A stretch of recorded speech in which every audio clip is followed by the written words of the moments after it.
We are finally here, the climactic final chapter of Nothing to Fear But Fear herself, and the ending of the current phase of Multiverse Tales, launching us off into the next one. 3 of the drawings today will be me taking subscriber-submitted deities and turning them into 3 more of the Archon demons, and another submission adapting a subscriber-submitted demon will be turned into a thing that you'll see in the context of the story. I also won't want to pause the story partway through to remind people that my brand new first ever art book, Monsters of the Multiverse, is officially released now. So just saying that right here up at the top. It'll be linked in the description if you want to check that out. But for now, let's get into the story and art, shall we? Let's go! Hit like if you want, subscribe if you feel like, but either way, enjoy the show. Kashmara stood on the shores of the island, staring ahead at the main base of the Predator Coalition of demon hunters. She knew most of them were genuinely good people, but those that knew her had also done nothing to help her when Clayton, her ex, had decided that she was a threat to all of them, thanks to her demon powers. But she didn't have a choice now, other than to get their help. She looked down at the orb shard in her hand, the last piece that Fear herself needed to awaken the 7 Archon demons. If anyone in this world could help her protect it, it was the Coalition. She shifted back into her fully human state and marched towards the doors of a massive old mansion. Outside, she saw a few people training. A pair of legendary members of the Coalition, Fred Jones and Daphne Blake, were testing some weapons on demon-shaped dummies, and Mara was happy to see that they were on site, as they were going to need all the help they could get. She'd never actually met them before, but they nodded at her as she walked by. She nodded back, assuming they didn't know who she was. She reached the large metal doors and didn't give herself a beat before pushing them open. As it was when she last left, the inside was far more polished and clean than the outside, with Coalition members chatting and bustling around, heading to the training gyms or the weapons rooms. Mara recognized some of the people, but didn't know if they'd know her. Until she started drawing eyes. Conversations quieted as she walked in, then a familiar white-haired head from a group to the left of the wide foyer turned around and met her gaze. Clayton Costas' ever-present scowl deepened as he saw Mara in his home. Her heart pounded seeing him again after so long, but she did her best to bury her fears and march confidently towards him. "Clayton, the whole Coalition and really our entire world is in danger. I need everyone available to help." "Yeah, no kidding. Of course we're in trouble if you're here. And what makes you think you can even step foot on this site anymore, let alone demand anything from us, demon?" Mara was surprised by how intimidated of him she still was, and how much his words still hurt despite her wanting nothing to do with him anymore. But before she could respond, a more pleasant familiar voice echoed through the halls.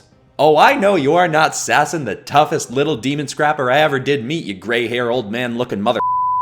Marching confidently towards Mara and Clayton in bright pink combat pants and a leather jacket was Tamika Wiggins, a woman Mara and Kate had once helped fight off a whole swarm of animal demons. Clayton sneered. "You don't understand, Wiggins, this girl is—" "That is Commander Wiggins to you. I outrank you now, remember, you grouchy little honorary award winner for oldest looking 20-something I ever did see?" Tamika saluted Mara. "Good to see you again, girl. What's happening?" "Tamika, you work here now? You're a commander already?" "You're dang right I am. You and the pink-haired gal said I should check this place out, and I liked it. My kind of people. Besides this fool," she said, nodding at Clayton. "My boyfriend Paul watches my girl Grace when I come here to show these folks what's what, and my military training made it easy for me to jump up the chain of command real quick. I'm practically running this place now, so whatever you need, we're here to help." Mara turned to see that all eyes were on her. She couldn't tell if they were staring in judgment or waiting for orders, but regardless, she had to speak up. "The creator of all demons, Fear herself, has almost finished making some of the most powerful demons that could ever exist. The only thing she needs to finish them is this," Mara said, raising the last orb shard for all to see. "My friends are fighting her right now, but she could come looking for it at any second, and every demon on Earth could be coming with her. I know it's a lot to ask, but since everyone here knows how to kill demons already, I need to guard this thing here, and when Fear comes for it, we have to kill her before she can get it." Tamika grinned.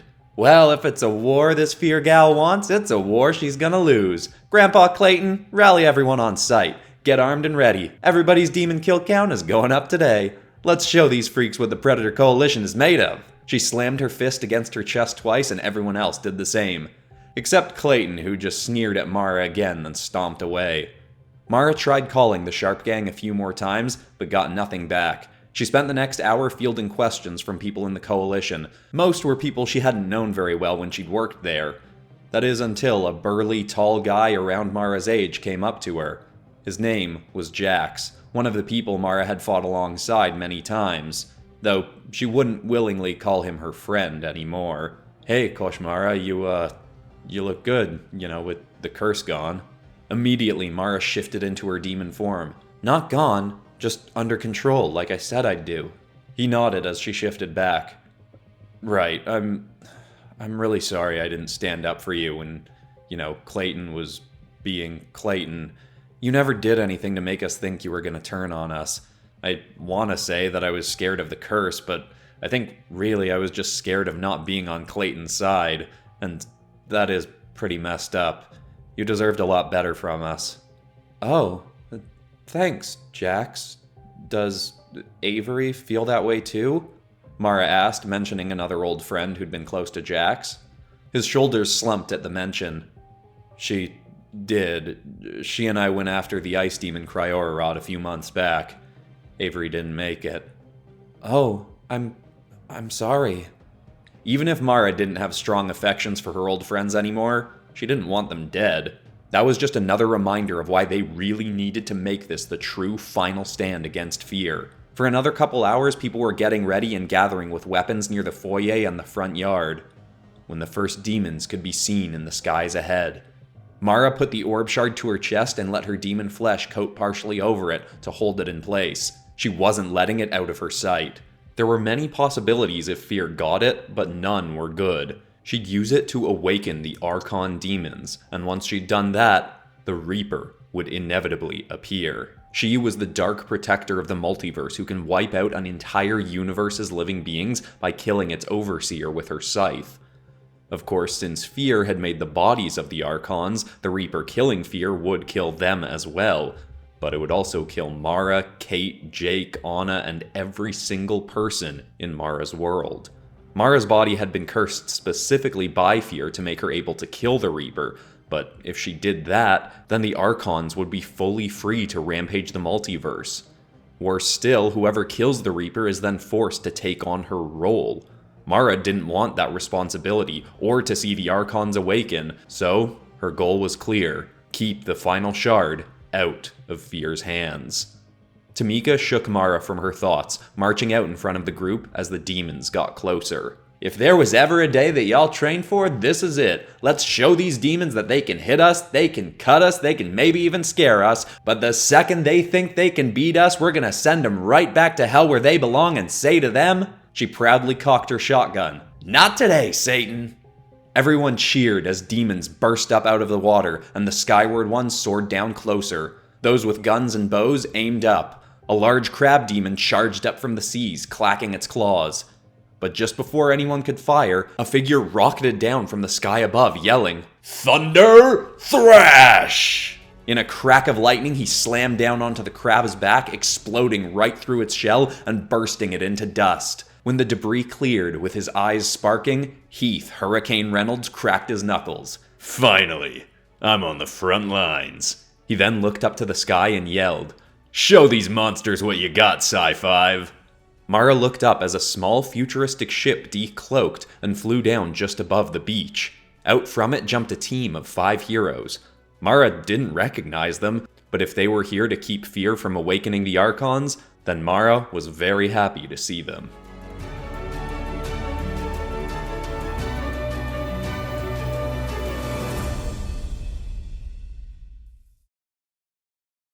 Mara watched in awe as this new team of heroes that she'd never seen worked in unison to take out a whole wave of demons on their own. A red-headed girl ran across the beach, swiping blue streaks of energy at every demon she passed, and they all instantly became stunned. Then, a bulky pink-clad guy ran up behind her, touching every demon and somehow making them instantly rocket upwards into the air. Some collided with other airborne demons, but others became targets for the rest of the team. A girl with a baton in ninja-like attire hurled a glowing projectile up, striking a demon that had been hurled skyward. She then teleported right up next to the demon and slammed it in the head with her baton, before hurling another energy bolt and teleporting at another demon.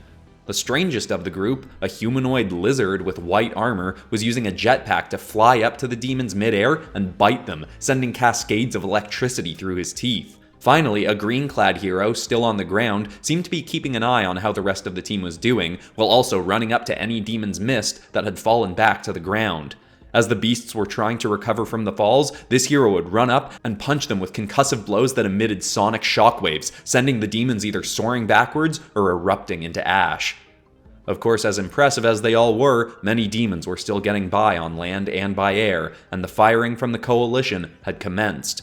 Arrows and bullets ripped past Mara, and waves of hunters carrying axes, swords, and staffs sprinted past her. Though as the two armies converged, all the hunters did their best to avoid getting too close to Heath. He was on a rampage, his bellowing laughter only partially drowned out by the sounds of war and by the thunderous cracks that were erupting off him every time he struck a demon. In his wake, he was leaving craters of crystallized sand from his electric strikes. Of course, Mara could get near him safely enough. She darted out into the battle, punching through a dozen demons on her way to skid up next to him. "Heath, you're here, you're okay. How did you get your friends here?" "After I finally beat that dark, slimy demon that took the shards from me and brought me here, I tried teleporting home, but couldn't get back to the sharp tank. Luckily, I could go to the Sci-Five's world to bring him here to help. Probably could have told you that I'd gotten your message about your location, but what can I say? I like making a dramatic entrance." As he finished the sentence, a hulking whale demon marched on 4 massive legs up out of the water. Heath looked eagerly at Mara and held out a sparking fist. She bumped it with her own, and a small burst of purple and yellow light crackled between them. They both darted towards the towering demon, yelling, "Demon Storm, smash!" The beast didn't even have a chance to fight. Their fists simultaneously exploded into its stomach and sent it flying into the air, hitting a dozen other demons out of the sky before bursting into ash and sparks of light. It felt like a moment worth celebrating, but the second after it happened, something worse emerged from the waters. First, its head began to raise out 100 meters offshore, its horns and wrinkled, toothy face breaking through the water's surface. As it marched closer and closer, more and more of its 4-legged form became clear, along with many other smaller, flailing limbs that seemed to be bursting from random parts of its body. When it reached the shore, it was standing over 30 feet tall. It stomped its foot onto a passing demon, and that creature suddenly absorbed into its body, making the beast larger still. Mara wasn't about to wait around to see what else this thing could do. She leapt straight for its head, but then, moving just as fast as her, red tendrils of bloody slime burst out from its side, caught Mara in midair and slammed her down onto the beach.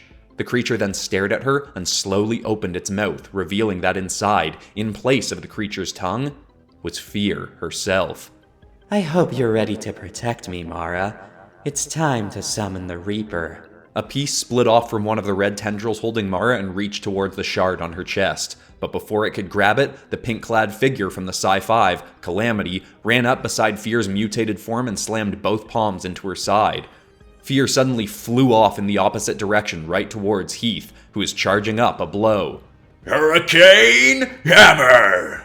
He pounded a massive crater into her side and sent her soaring into the air. She would have flown off and crashed into the ocean, but her red tendrils snatched 3 other flying demons out of the air, absorbed them into her, and then she sprouted a pair of massive wings herself. She started flapping them, sending waves of wind across the battlefield. Many eyes looked up at her, between strikes at approaching demons.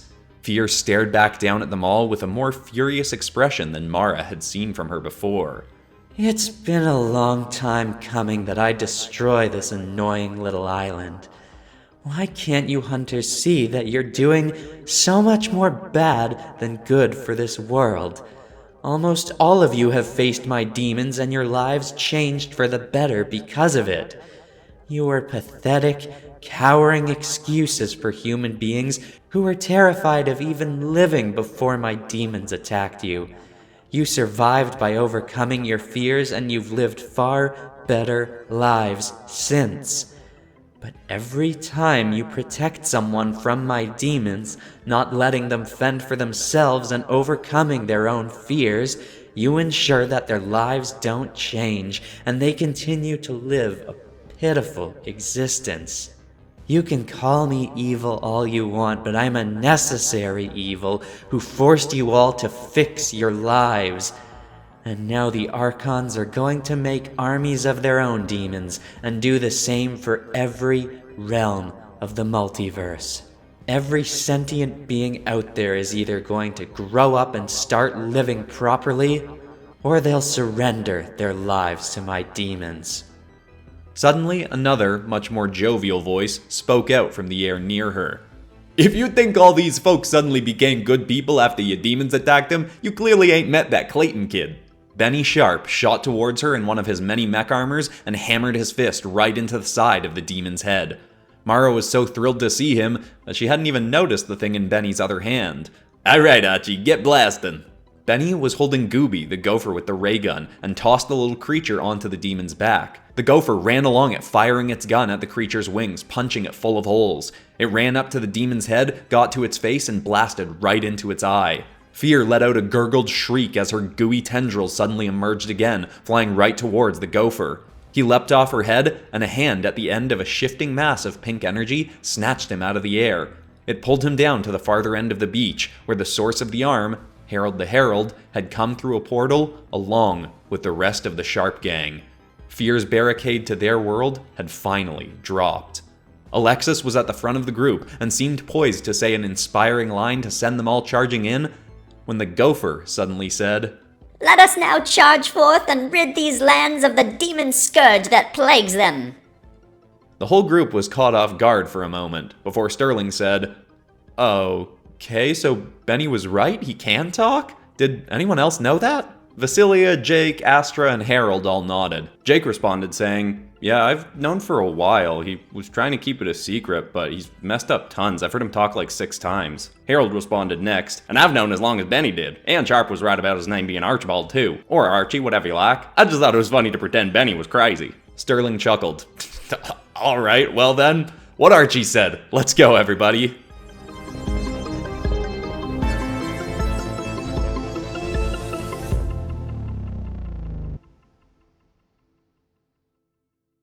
The Sharp Gang charged onto the battlefield, splitting into pairs and groups. Biomech Kayla leapt onto Astra's back as she turned into a dragon, and Kayla started shooting at airborne demons. The two of them flew right towards Fear herself. Astra shrieked, sending a cannon of sound that shook the demon, still trying to heal its wings from Archie's attack.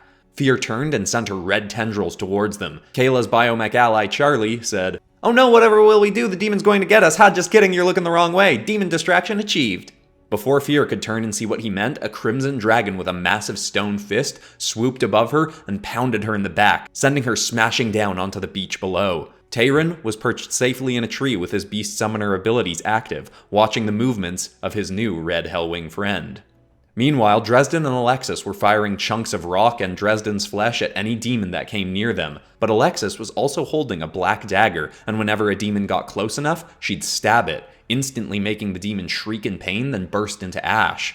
Wow, this thing really can kill anything. You couldn't have just made us a few dozen of these?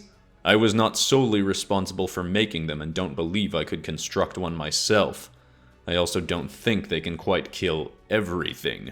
Fear herself, or Arava rather, aided me in crafting that knife using similar methods she'd used to create Koshmara's curse, which unfortunately means she likely built in a failsafe to keep it from killing her, though it should still be effective at killing the Reaper if need be. Nobody's killing the Reaper, Dresden. We're ending this before that happens, Alexis retorted angrily. Across the beach, Kate and Sterling were also hacking away at demons, with Sterling using his arms converted into liquid metal blades, and Kate using her now fixed sword. Sterling asked, How's it holding up, Kate? Is there any wobble or cracking or anything? Kate swung the blade from above her head and cut a demon right down the middle, splitting it in half. No, it's all good. I think it's actually working even better against the demons with some of your metal holding it together. Sterling lightly blushed, but Kate's eyes weren't on him anymore. Her gaze darted over to Fear's monstrous form as she was getting back up and batting away a team of hunters coming at her. Kate continued, But I'm not taking any risks today. I think I should get some help. Hey, Skinner! The towering yellow brute was not far away and was using his symbiote to grow his already massive hands to grab a demon's entire body and crush it into dust. He turned to Kate as she ran over. I need you to slime me or whatever it is you do. I prefer to call it enhancing the feeble human form, but I guess slime me works too. He put a hand on her shoulder and his symbiote split off a piece of itself, coating over her and turning Kate into an altered, more venomous form. She leapt 30 feet into the air and landed on the back of a crocodile demon, just as it was about to bite into the leg of a hunter. She drove her sword into its back, stuck her now clawed hands into the wound, and tore it in half. She then leapt past it and landed right next to Mara, who was just readying up to attack Fear again. Are you ready to end this, Mara? Mara just nodded. They both charged towards Fear. Seeing Kate and Mara coming while still fending off the Hellwing dragon, she clamped her demon mouth shut over her body to hide her true form away. The red tendrils lashed out from her again towards them, but also more of her usual black tendrils exploded up from the ground as well. Kate let her symbiote stretch out over her sword, making it even bigger. She whipped in a circle like a gooey tornado and chopped every tendril coming at her to pieces. Mara made blades of her own popping out of her forearms and from her tail as well, and she struck like purple lightning, slashing through every limb sent her way as she got closer and closer to Fear. Unfortunately, one tendril did finally manage to hit her and sent her sliding back, putting her right next to Clayton as he slashed his own sword through a demon. Noticing her, he said, "Every single coalition death tonight is blood on your hands, Koshmara. I hope these new friends of yours are smart enough to see you for the curse that you—" The butt of a shotgun suddenly slammed into Clayton's jaw from his other side. Oh no, I'm sorry, Grandpa Whitehead. I thought you were a demon. You definitely talk like I imagined one would. Tamika looked at Mara. "Nothing here's your fault, girl. Now go gut that demon, b***." Mara nodded appreciatively, but took one last look at Clayton, and something dawned on her. Part of her had still desperately wanted his respect, even though it seemed that none of the people in his life respected him. They were all either afraid of him like Jax, or just outright hated him like Tamika. His life was probably already pretty miserable without her having to prove to him that he'd been wrong about her, and that thought finally made her feel that she could just leave him in her past and just focus on the people who were in her life now that gave her the respect that she knew she deserved. And with that surprisingly fleeting moment giving her some closure to her past, Mara turned and leapt back towards Fear's monstrous demon head. She soared in, ready to take a swing, but once she was a few feet away, unexpectedly, the demon thrust its mouth open and its head even closer to her, then swallowed Mara whole. She couldn't see anything, slimy demon innards squeezed around every inch of her body. It's time, Koshmara. Your friends can't save you now. But just hearing mention of her friend sent a shockwave through Mara's body. Energy seemed to be building around her heart and spreading to the rest of her. She contracted her body in as much as she could, then thrust all of her limbs out. A purple eruption of energy burst from her and exploded the demon form. Ash and body parts swirled and fell around her. Mara looked through the mess of the gutted demon and the battlefield for Fear, but then her eyes darted down to her own chest. The last piece of the orb was gone. You'd better protect me now, Koshmara. She looked ahead to see Fear herself sat in a pool of black and red slime, holding 3 connected pieces of the Multiversal Orb in one hand and the 4th and final piece in the other. If you don't, our world and all its people die today. She slammed the last piece of the orb into place. It glowed in a pale yellow aura, and immediately she started tapping her fingers around it, and tendrils burst from her back to help further. She was awakening the Archons. Mara darted towards her, but when she was inches away, a black plume of smoke erupted a few feet behind Fear. Hovering through it was a black and red figure with a single yellow eye and colored rings swirling around her head. The Reaper had come. She held out her hand and purple smoke appeared, twisting around itself to form her scythe. She began to raise it, but Mara leapt past Fear and caught the Reaper's arm. "Please, wait! We can kill her! We can stop this!"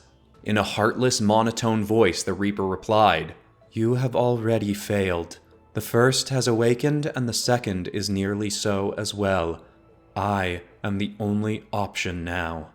With the Reaper's free hand, she flicked her fingers into Mara's stomach. As if hit by a train, Mara soared backwards, crashing into the sand. But quickly, Mara spun herself around and leapt forward once more, tackling the Reaper away from her target. Mara pushed back from the Reaper, then punched her again and again, alternating fists, with the Reaper just letting the blows come. Mara's tail still had a blade emerging from it, and she thrust it over her shoulder right into the Reaper's chest. The being let out a quiet but pained gasp, looking down at the burning blade in her chest. She grabbed it, and despite Mara's efforts to push it farther in, the Reaper pulled it out with ease and said, You do not want to take over my responsibilities, Koshmara Noroi. Your curse may have come with its benefits.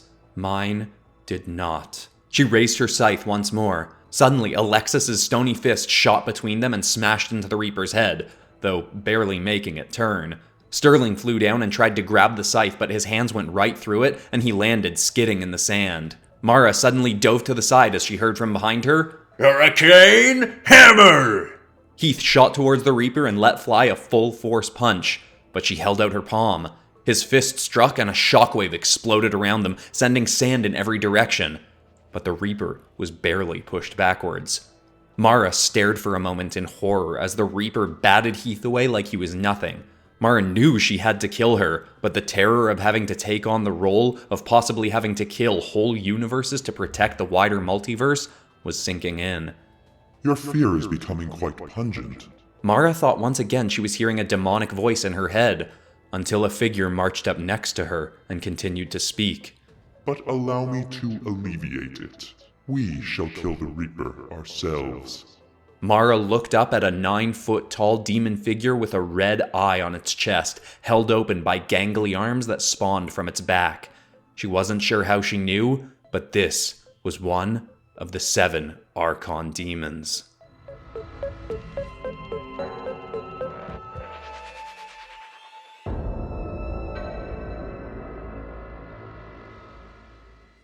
The horrifying Archon raised its hand and snapped its fingers. Instantly, 10 squid-faced humanoid hulking demons appeared around the Reaper and Mara's friends. Alexis instinctively swung a fist towards the one closest to her, but without even looking at her, it batted its hand and sent her rolling across the sand towards Heath. They all charged in on the Reaper, who quickly swung her scythe through the first 2, instantly making them fizzle to ash, but then 2 more behind her got a hold of her and began trying to tear her limbs off. Then Mara had a realization. She leapt forward and slammed her tail into the arm of one of the squid-faced demons, smashing it to pieces, but then was wrapped in another's tentacles and hurled into the dirt near Heath and Alexis. She turned to them both. Heath, Alexis, that's one of the Archons. If it or its demons kill the Reaper, Alexis's face went pale. That thing will get the power of the Reaper. They'll be able to kill whole universes in a single blow. Heath cracked his neck. Well, we definitely can't let that happen.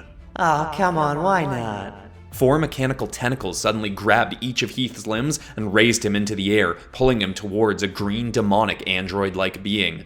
Once you get to know us all, we're not as bad as you think. It was another of the Archons, and it quickly hurled Heath into the air as a 70-foot-tall yellow Kaiju demon appeared just offshore and chuckled out. We're much, much worse than you think. It slammed its clawed fist down and punched Heath into the dirt. When the dust settled, Mara could tell he wasn't getting back up. Mara turned back to the Reaper, who was not faring well at keeping herself from the grip of the squid-faced demons. Alexis, Sterling, and now Benny, Champagne, and Kate were all trying to fight them off, but Mara knew she had to get in there. She leapt forward with a fist stretched ahead of her, but it was grabbed and she was spun around back towards the mech-armed demon that wrapped its arms around her to pin her in place.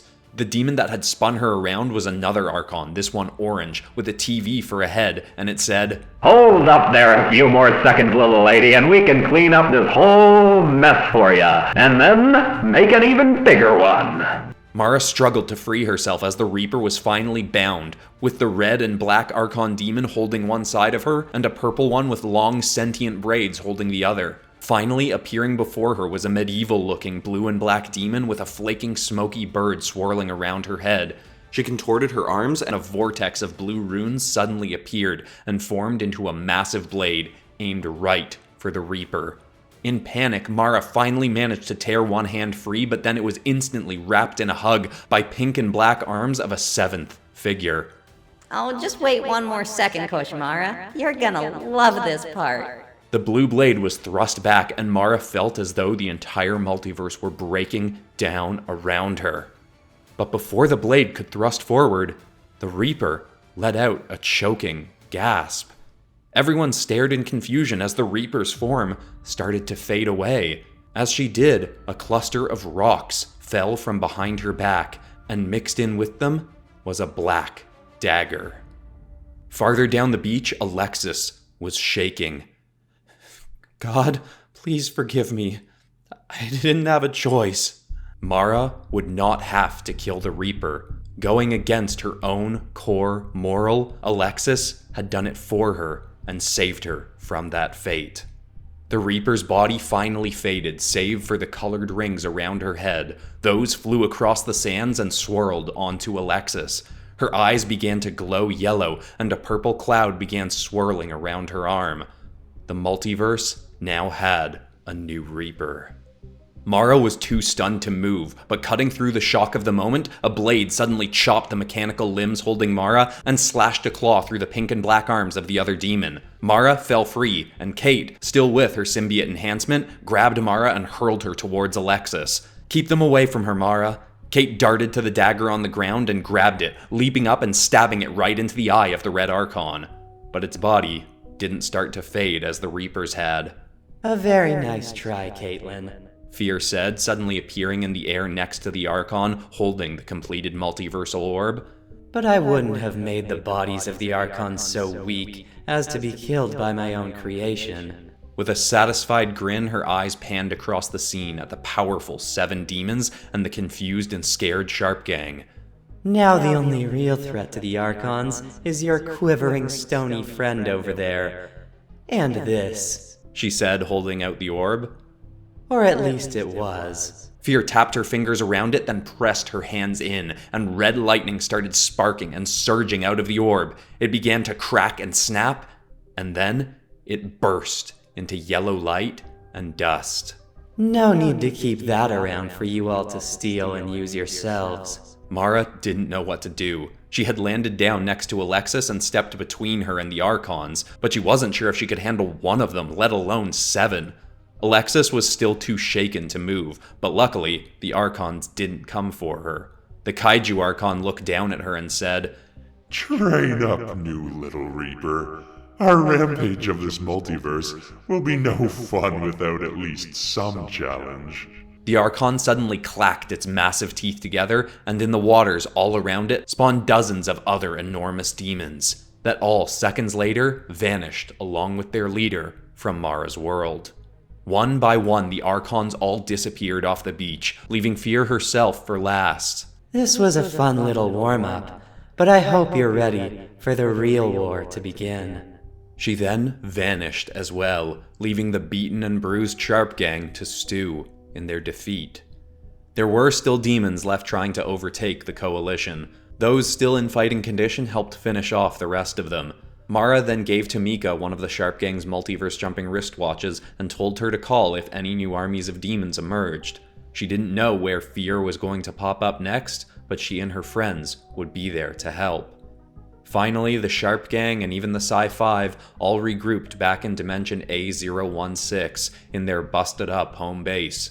They were all exhausted and just slouched onto the ground right in the tattered main foyer, not saying a word. Mara assumed Sterling would make some big rousing speech, but he was busy comforting Alexis, who was still shaking with her eyes spread wide in horror. Benny had his head leaned back, slouched up against a wall as he finally broke the silence. "I'm starting to think we ain't so good at this whole superhero thing, gang." Mara expected somebody to correct him, but nobody did, so she finally spoke. That's not true. Most eyes looked up to her.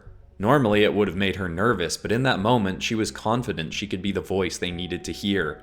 She stepped into the middle of the room. We all did everything we could in a really, really tough situation where we didn't know what we were up against. We all fought amazingly given what we knew, and Alexis, I can never thank you enough for killing the Reaper for me. Not just for me, but for the billions of people in my world. You saved more lives today than anyone. But even more than that, with your new powers, we now have on our team the one thing that can kill the Archons. Dresden quietly interrupted. "Perhaps, but is Ms. Jones going to be willing to kill the Archons? I imagine the Reaper was a one-time in-the-moment necessity, given her well-established aversion to killing." Eyes then fell on Alexis. She was still in a bit of a daze, but she looked around. Then her teeth clenched and she leered up at Dresden. "Do the Archons have souls?" He shrugged. I cannot imagine that they do. They are demons whose only intent is to revel in the destruction of the multiverse. Alexis nodded and slowly stood up. Then yeah, I will kill them. Get me to them and I'll kill every last one of them. Mara felt the energy in the room starting to build. She then added, and whenever you kill something with the Reaper's scythe, that'll then kill everything that being has created, right? So even if they've managed to make thousands and thousands of demons, if we get you to an Archon and you take them out with your scythe, then all their demons disappear too. As everyone in the room processed the information, the scowls and frowns started to fade. Mara continued, we know what we're up against now. Our plan might not be easy, but it is simple. Plus, they might be powerful, but we're a powerful group too, and I bet lots of us have other powerful friends from all around the multiverse that can help more, right? A bunch of people started nodding and even grinning. Maybe we did just lose one fight, but I'm not afraid of what's coming next. With all of you incredible, awesome people by my side, I know that we have the upper hand. If this really is a war, it's a war we're going to win. Everyone in the room suddenly leapt up in cheers and clapping. They all kept on that track for the rest of the evening, pumping each other up, recovering, and preparing. Mara may have been making up those words as she went, but she did truly feel that she meant them. Even with every struggle that may come, Koshmara could feel that this next phase of her and her friends' lives was going to be the best one yet.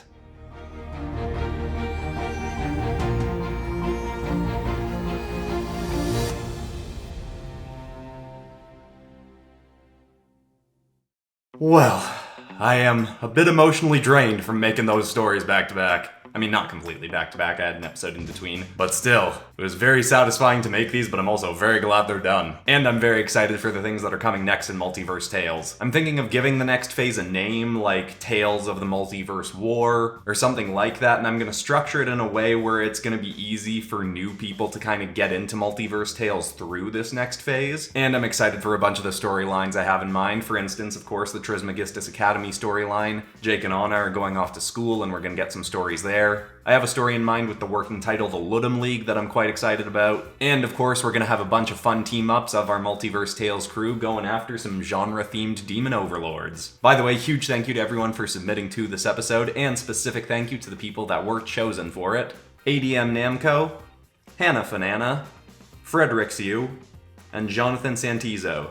Also, if you want the high-resolution art and inks from this episode, they'll be up on the PopCross Studios Patreon at the time that you're watching this, because art and inks go up a day before a video is released, and I'll be doing a podcast episode talking about the creation of this story, going into the details of things I cut out and things like that. That'll come out on Wednesday this week on the Patreon. Also, I'll put up on screen now the instructions for this month's community redraw if you didn't see it last time. Submitting dragons, turning them into superheroes, make sure to read the instructions carefully. Also, if you want a bit of a throwback to the first time I ever mentioned the Multiverse War storyline, and one of the first times I ever mentioned Multiverse Tales on this channel, you might want to go check out my old art battle episode. I'll have it linked in the cards and description. It's a pretty fun throwback if you've been following Multiverse Tales. It's not canon anymore, by the way. I made it before I started doing Multiverse Tales as a series on this channel. Anyway, besides that, that's all for today, except of course for ending this video on some kind of positive or inspiring note. And the thought I want to leave people with today is the idea that life will always eventually prove you right. For instance, if you have a consistent belief about something positive or negative, eventually life is going to prove you right about that thing. I just went through a 3 and a bit month period where I was having a very hard time getting any video to take off and do well. And even when I was sure a video was going to do well, a lot of the time it just wouldn't do that well. But I just kept believing, knowing that I would figure something out eventually, and even as views started to dip more and more, I eventually hit a video a couple weeks ago that has done outrageously well for this channel. I believed that I could get views back up, I fought through all the disappointments, and eventually, life proved me right.